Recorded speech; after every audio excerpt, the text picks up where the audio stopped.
যেহেতু আপনি একটা কথা দেখছি আগে কিন্তু রেকর্ডটার মধ্যে ভালো ব্যবহার করে আপনারা সেটা করবেন। আমাদের মূল উদ্দেশ্য এই ক্যাম্পেইন ঠিকাদার ক্যাম্পেইনটা আপনি নজরে রাখবেন। আমরা যদি ফেল করি তখন আপনারা পাবলিকও জানাবেন কর্মসূচিতে প্রদান করা হবে। আমাদের যে লক্ষ্য এই ক্যাম্পেইনে তার মধ্যে হচ্ছে বিশেষ করে উচ্চ ঝুঁকি সম্পন্ন জনগোষ্ঠীর মধ্যে টাইফয়েড রোগ প্রতিরোধ ক্ষমতা তৈরি করা, ভাষা, ইংলিশ মিডিয়া, মাদ্রাসা, কারিগরি ও অন্যান্য সকল ধরনের শিক্ষা প্রতিষ্ঠান, এছাড়া শিক্ষা প্রতিষ্ঠান বহির্ভূত যারা কমিউনিটি শিশু 9 মাস 14 বছর 11 মাস 29 দিন পর্যন্ত। এর পরবর্তীতে যেটা আমরা আমাদের প্রেজেন্টেশন একটু আগে উল্লেখ করলাম যে আমাদের এই টিকাদান ক্যাম্পে 9 মাস বয়সী সকল শিশু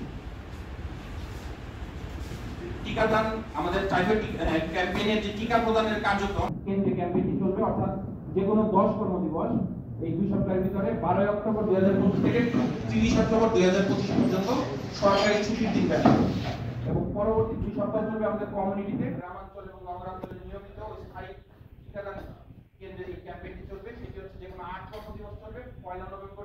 এই টাইফয়েডের জীবাণু সুপ্ত অবস্থায় কিন্তু আমাদের পিত্তথলিতে দেওয়া থাকে, পিত্তথলিতে থাকে।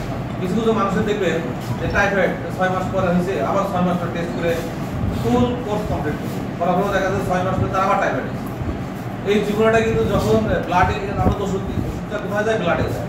তো ব্লাডের তো জীবাণুগুলো মারা যায়, কিন্তু পিত্তথলিতে তার কি ও যে ওখানে যে কমে যায়, বসে থাকে বা শুয়ে থাকে বা রেস্ট নেয়, যেটা হবে পরবর্তীকালে কোনো কারণে আমার শরীরের ইমিউনিটি যদি রোগ প্রতিরোধ ক্ষমতা কম হয় বা কমে যায়, তখন সে রক্তে চলে আসে বা তার সংখ্যা যদি বংশবৃদ্ধি হয়ে থাকে, তখন সে বাইরে এসে যখনই ব্লাডে আসবে তখন সে বাইনারি ইনফেকশনে তার ওই যে বংশবৃদ্ধি করে এবং তখন আবার সাপ। এই জন্য যদি আমরা ভ্যাকসিনটা দিতে পারি বাচ্চাদের আমাদের, তাহলে কিন্তু তার এই টাইফয়েড থেকে সে